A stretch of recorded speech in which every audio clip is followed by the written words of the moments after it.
La cena del Cordero, la misa, el cielo en la tierra, por Scott Hahn. Capítulo 3.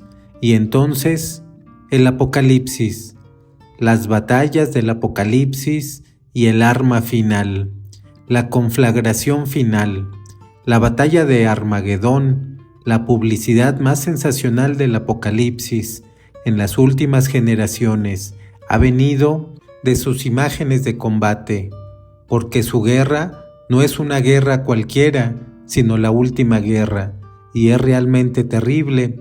Espíritus demoníacos van en busca de los reyes del mundo entero para reunirlos para la batalla. San Juan describe una guerra mundial que es al mismo tiempo una guerra supramundial. Entonces estalló una guerra en el cielo, Miguel y sus ángeles luchando contra el dragón. Los ángeles vaciaron los cálices de la ira de Dios y ejércitos poderosos se batieron en retirada atemorizados. Los recuentos de víctimas se disparan y las tribulaciones se extienden incluso al pueblo de Dios. La oscuridad parece triunfar. Las futuristas como Hal Lindsey han pretendido que estos detalles corresponden literalmente a una batalla a la que el mundo está aproximando rápidamente en el cambio del milenio. En un tono similar, algunos católicos futuristas descubren una unidad de testimonio en la visión de Juan, las predicciones de Fátima y acontecimientos de la actualidad informativa. No descarto las interpretaciones futuristas de las batallas del Apocalipsis. Quizá todos los detalles apocalípticos se desarrollarán de una u otra manera cuando Dios provoque el fin de esta era, pero no creo que la lectura futurista deba ser nuestro enfoque primario cuando leemos el libro del Apocalipsis. Las predicciones, al fin y al cabo, pueden ser de urgente preocupación para aquellos que estén viviendo en el momento de la batalla final, pero esto no podemos saberlo nunca con seguridad. Antes que nosotros, se han sucedido generaciones de futuristas y han muerto perdiendo años preciosos con preocupaciones obsesivas de si Napoleón, Hitler o Stanley eran por fin la bestia predicha. Gobernantes horribles vienen y van, escenarios futuristas se levantan y se disipan como aros de humo a medida que el último año del futuro se desvanece en la historia. Los otros sentidos del Apocalipsis, sin embargo, permanecen con nosotros con una urgencia constante, una llamada personal. Estrellando símbolos. ¿Qué entendemos por sentidos de la Sagrada Escritura? Desde los primeros tiempos, los maestros cristianos han hablado de que la Biblia tiene un sentido literal y un sentido espiritual. El sentido literal puede describir una persona, lugar o acontecimiento históricos. El sentido espiritual pretende, a través de esa misma persona, lugar o acontecimiento, revelar una verdad acerca de Jesucristo, de la vida moral, del destino de nuestras almas o de las tres juntas. La tradición nos enseña, sin embargo, que el sentido literal es fundamental, pero la identificación del sentido literal del Apocalipsis es una empresa de la mayor dificultad y es obligado que sea polémica. A fin de cuentas, los intérpretes están profundamente divididos en la cuestión de si el libro está describiendo literalmente acontecimientos pasados o futuros, o acontecimientos pasados y futuros, pues el Apocalipsis puede aplicarse muy concretamente a ambos. San Agustín habló de estas dificultades en su libro La ciudad de Dios, y Santo Tomás se hizo eco de su perplejidad en la Summa Theologiae. Pero no es fácil saber qué pueden significar estos signos. porque las señales de las que leemos se refieren no solo a la venida de Cristo para juzgar, sino también al momento del saqueo de Jerusalén y a la venida de Cristo que visita incesantemente a su iglesia. La interpretación del libro del Apocalipsis se complica aún más porque, en la visión de San Juan, los sentidos literal y espiritual parecen mezclarse, mientras que el Evangelio de Juan es una fina obra de arte. Su Apocalipsis emplea los símbolos torpemente. Por ejemplo, Juan habla de una ciudad y te dice que su nombre, Egipto y Sodoma, son figurados a continuación, sin más ni más. Te dice de qué ciudad se trata en realidad. Incluso cuando hace un acertijo del nombre de una bestia, te dice claramente que está haciendo un acertijo. No es tiempo de ser demasiado sutiles. Parece decir San Juan. ¿Y por qué es eso? ¿Por qué estaba viviendo en tiempo de guerra? ¿Cuán pronto es pronto? En el Apocalipsis, Juan alude a las graves tribulaciones con que se encontraban los cristianos de entonces, aunque rara vez da nombres y nunca da fechas, más que para decir que era el día del Señor. Los intérpretes ofrecen una larga lista de candidatos para las tribulaciones que menciona el Apocalipsis: la caída de Jerusalén y la destrucción del templo, la sangrienta persecución del emperador Nerón, la posterior persecución del emperador Dominiciano, la más temprana persecución de los cristianos por los judíos. Joseph Ratzinger, Escatología. Solo por medio de imágenes se puede describir en su propia esencia la llegada del Señor. En orden a esa presentación, el Nuevo Testamento tomó el material al respecto de lo que el Antiguo Testamento dice sobre el día de Yahvé. Además, se dan ahí conceptos provenientes de los cultos y liturgias. De esta perspectiva es como resulta posible valorar auténticamente el lenguaje cósmico de los símbolos en el Nuevo Testamento. Se trata de un lenguaje litúrgico y continúa. De este análisis se puede sacar una doble consecuencia. De los elementos cósmicos en las imágenes del Nuevo Testamento, no se puede concluir nada en orden a una descripción cósmica del curso de acontecimientos futuros. Todos los intentos en este sentido se han equivocado de camino. Estos textos son más bien una exposición del misterio de la parusía, valiéndose del lenguaje de la tradición litúrgica. El Nuevo Testamento oculta y desvela lo que para nosotros resulta inexpresable de la venida de Cristo. Lo hace sirviéndose de palabras del ámbito que debe expresar en este mundo el lugar del contacto con Dios. La parusía representa el culmen y realización suprema de la liturgia. La liturgia, por su parte, es parusía, acontecimiento de parusía en medio de nosotros. Añade Ratzinger, cada Eucaristía es parusía, venida del Señor, y cada Eucaristía es, con todo, preponderantemente tensión del anhelo de que revele su oculto resplandor, y concluye: para este modo de ver las cosas, el tema de la parusía deja de ser una especulación sobre lo desconocido. En realidad, se convierte en una explicación de la liturgia y de la vida cristiana en su contexto íntimo.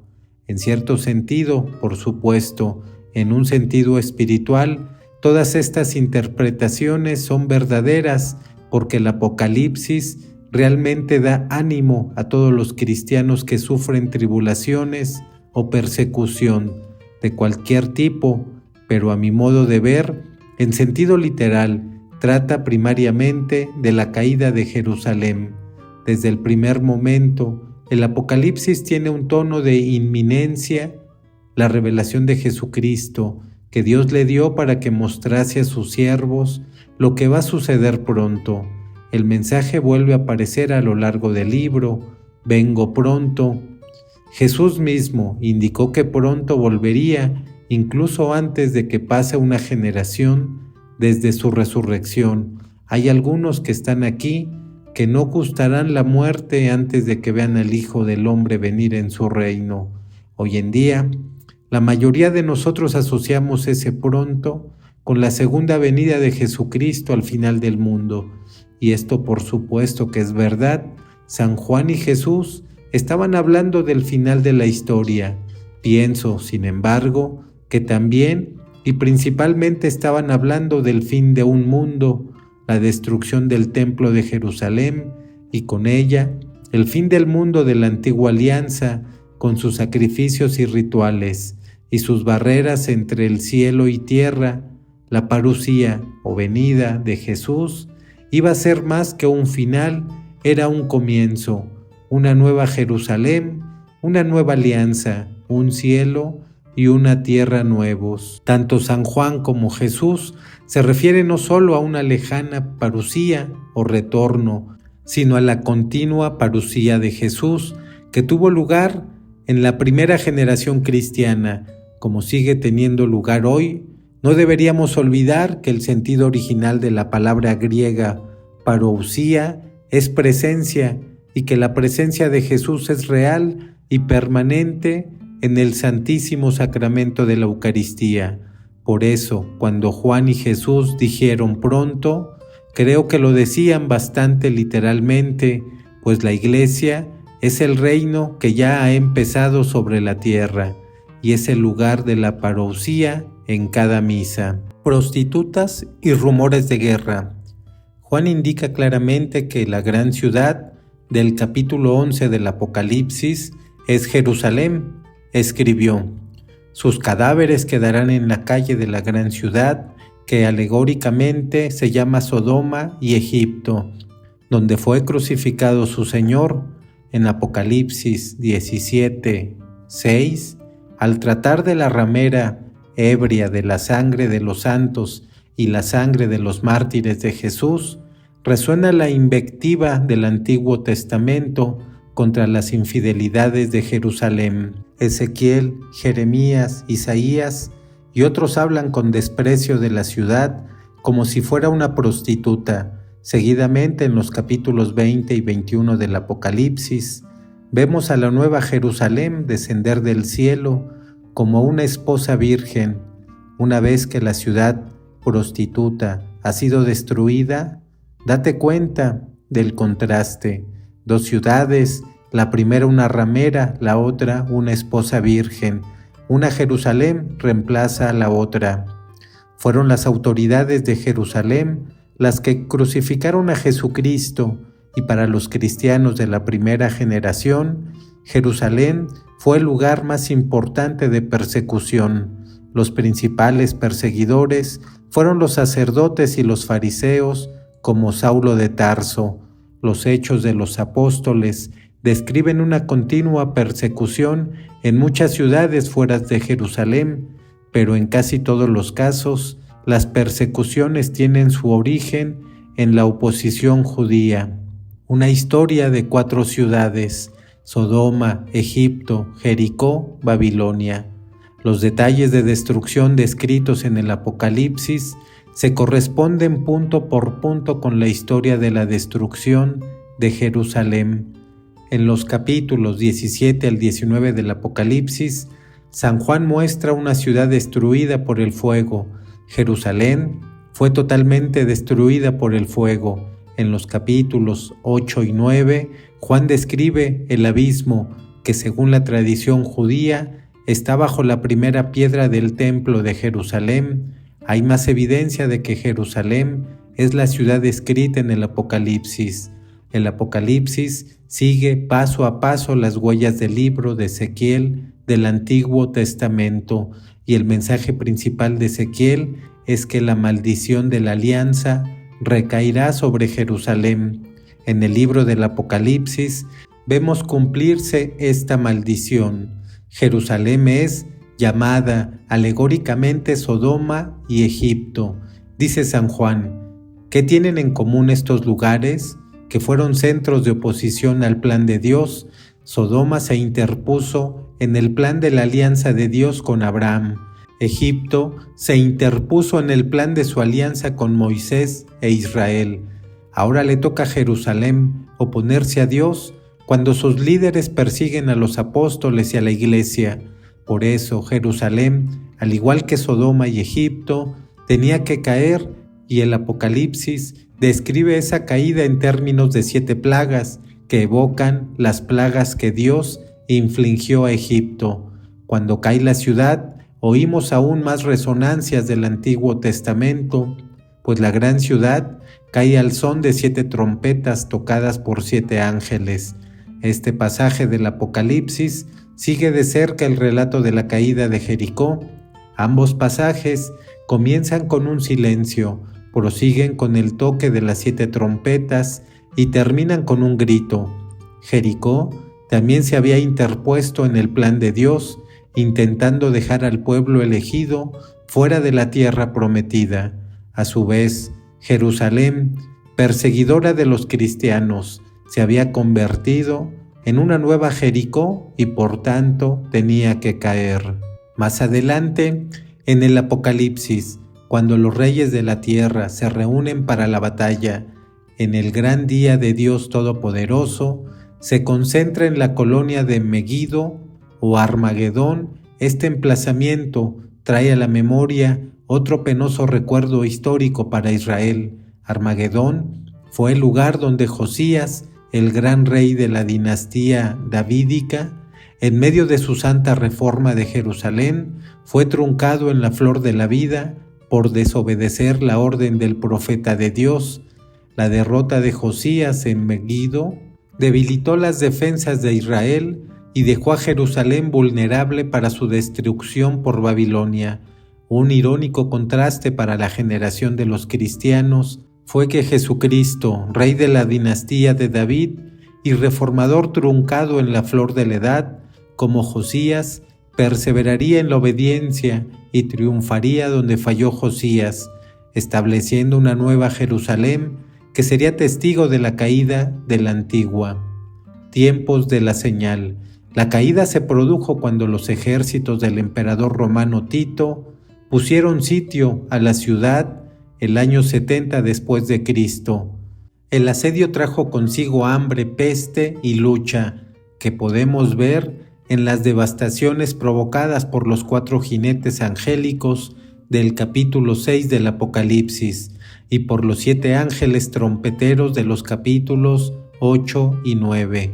De una manera menos simbólica y más espantosamente gráfica, podemos ver descritas estas calamidades también en los escritos del historiador judío Josefo, que fue testigo presencial. Josefo describe una Jerusalén tan asolada por la falta de alimentos que las madres, enloquecidas por el hambre, empezaron a devorar a sus propios niños. Pero en el conjunto de las contiendas de la guerra de los judíos, no pereció ni un solo cristiano, porque la comunidad de los creyentes huyó a las montañas, al otro lado del Jordán, a un lugar llamado Pella. Leemos en el Apocalipsis que estos cristianos, 144,000 de las 12 tribus de Israel, fueron preservados porque estaban sellados en la frente. Esto recuerda la señal del resto de Dios según Ezequiel, donde la palabra hebrea que sirve de señal es la tau, transcrita como la letra griega T. De manera similar, en el año 70, Dios salvó al resto de Israel que estaba marcado con la tau, la señal de la cruz. Estar sellados con la tau, parece que es una referencia al bautismo, pues los 144,000 llevaban túnicas blancas, la prenda tradicional del bautismo. Han sido lavados en la sangre del Cordero. El efecto purificador de la muerte del Cordero, son conducidos por el Cordero a fuentes de agua viva, y en la iglesia primitiva el término sellados se aplicó corrientemente al bautismo. Los cristianos llevaban la señal y contaban con aliados angélicos. El libro del Apocalipsis pone de manifiesto que, aunque cada creyente debe enfrentarse a poderosas fuerzas sobrenaturales. Ningún cristiano lucha solo hasta el fin de los tiempos. Miguel y los ángeles fieles luchan del lado de la Iglesia y nos muestra el Apocalipsis, es el lado vencedor, la primera Iglesia de Cristo en Jerusalén. Un dato histórico fascinante, a menudo olvidado, es que la estructura de la primera iglesia cristiana, situada en el monte Sión, sobrevivió al asedio y a la destrucción. El año 70, la Legión Décima romana se instaló entre la iglesia de Sión y los sectores incendiados de Jerusalén. Cuando el año 130 llegó Adriano para acabar con la segunda revuelta judía, Jerusalén estaba aún en ruinas, informa San Epifanio, excepto unas pocas casas y la pequeña iglesia de Dios, en el lugar donde los discípulos subieron a la estancia superior. De todos los sitios sagrados de la ciudad santa y de sus alrededores, ¿por qué perseveró Dios la habitación de arriba? Según la tradición, era el lugar en el que Jesús instituyó la Eucaristía y el sitio donde descendió el Espíritu Santo en Pentecostés. Así que fue el lugar en que los cristianos fueron alimentados por primera vez con vistas a la inminente hambruna, en que fueron sellados por el Espíritu para salvarse de la destrucción que estaba por venir. Precisamente esta iglesia parece que fue preservada de la destrucción de Jerusalén. Semitas espirituales. Una vez más debemos hacer frente a la cuestión de si el Apocalipsis de San Juan e incluso el cristianismo mismo es antisemita o antijudío. ¿Acaso no es sumamente severo el análisis que hace el Apocalipsis de la guerra judía? ¿Estaban Juan haciendo leña del árbol caído del pueblo elegido? Nuestra respuesta a estas cuestiones debe ser un rotundo no. El antisemitismo es una estupidez espiritual y hace que el Apocalipsis sea incomprensible, pues la visión de San Juan no tiene sentido si Israel no es el primogénito de todas las naciones. Como hermano mayor nuestro, Israel era un ejemplo para nosotros. Si alguna vez visitas Roma, puedes ver gráficamente, allí se alza el Arco de Tito, monumento erigido para celebrar la derrota de los judíos a manos del general romano. Esculpidas en la piedra, hay escenas de batalla y de soldados que sacan los despojos de la destrucción de Jerusalén. Entre el botín está la menorá del templo, los 7 candeleros de oro. Las escenas del arco se corresponden de forma escalofriante con el mensaje de Jesús en el Apocalipsis: vendré a ti y removeré de su sitio tu lámpara, a menos que te arrepientas. Recuerda que Jesús mismo está en pie entre las lámparas. Por tanto, remover las lámparas es remover la misma presencia de Dios, pero aquí el Señor no estaba dirigiéndose a Jerusalén, sino a la iglesia de Efeso, cuyo amor por él se había enfriado. Advierte a los cristianos de Efeso que si no cambian de rumbo, sufrirán la misma suerte que su hermano mayor, Israel. La triste verdad es que Efeso perdió su lámpara, como lo hicieron Esmira, Pergamo, Tiatira, Sardes, Filadelfia y Laodicea, cada una de las iglesias a las que se dirige el libro del Apocalipsis, una tras otra. Cada una de esas ciudades, que en tiempos fueron florecientes centros cristianos, sufrieron la pérdida de la fe. Hoy en día todas son predominantemente musulmanas, y los católicos necesitan un permiso especial incluso para celebrar misa. Piensa en esto: Efeso fue la morada sucesivamente de la Virgen María, San Juan, San Pablo, San Bernabé, San Timoteo, Apolo, un verdadero cuadro de honor de personajes del Nuevo Testamento, pero Efeso perdió su lámpara, como lo hizo anteriormente Jerusalén, y lo harían después otras prósperas iglesias. No, la derrota de Israel no es motivo de celebración.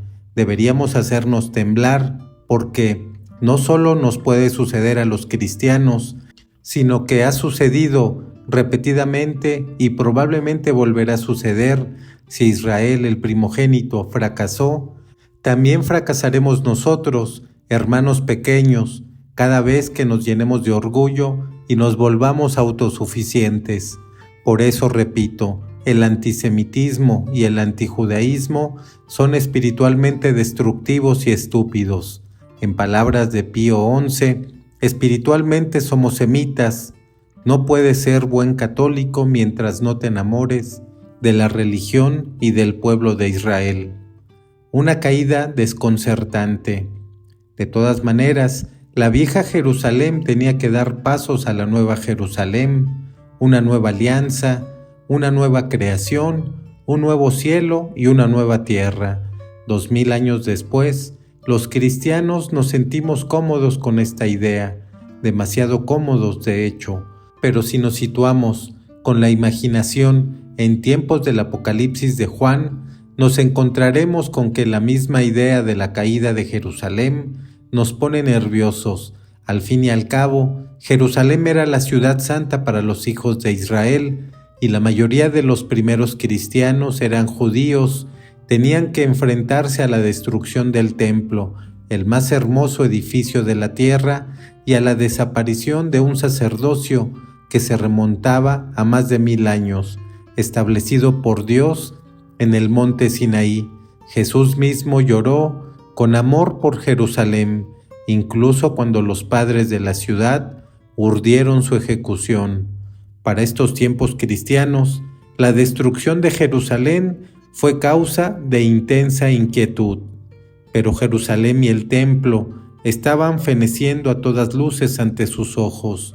Los cristianos necesitaban palabras tranquilizadoras, pedían una explicación, tenían la apremiante necesidad de una revelación de Dios.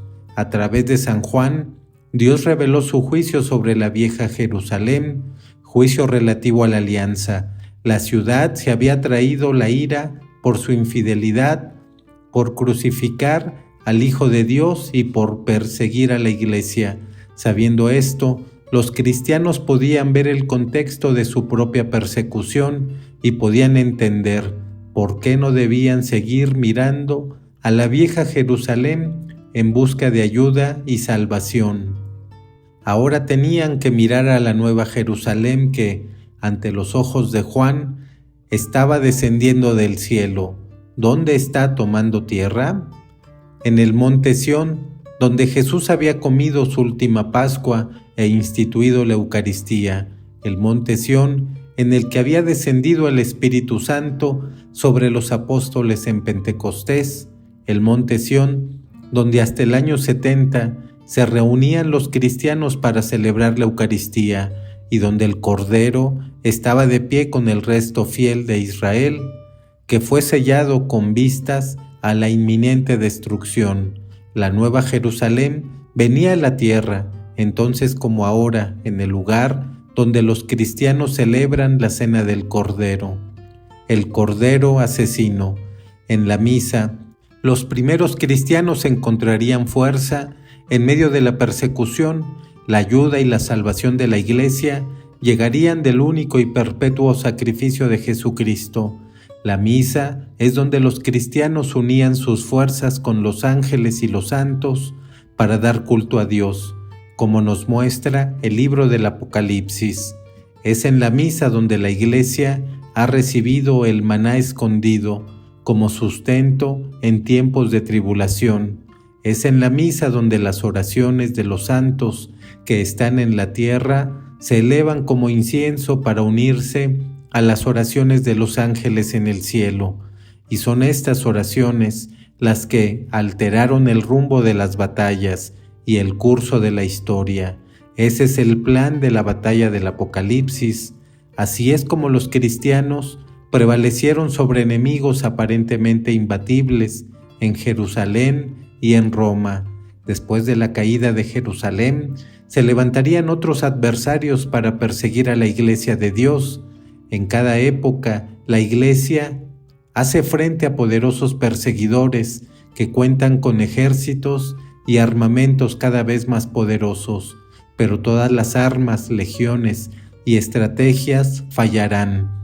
Grandes generales finalmente sufrirán heridas mortales, Cuando el Cordero entra en liza, los reyes de la tierra, los magnates y los generales, los ricos y los poderosos, todos los hombres, esclavos y libres, se escondieron en las cuevas y en las rocas de los montes, y decían a los montes y a las rocas: precipitaos sobre nosotros y ocultadnos de la presencia del que está sentado en el trono y de la ira del Cordero, porque ha llegado el gran día de su ira, ¿y quién podrá mantenerse de pie?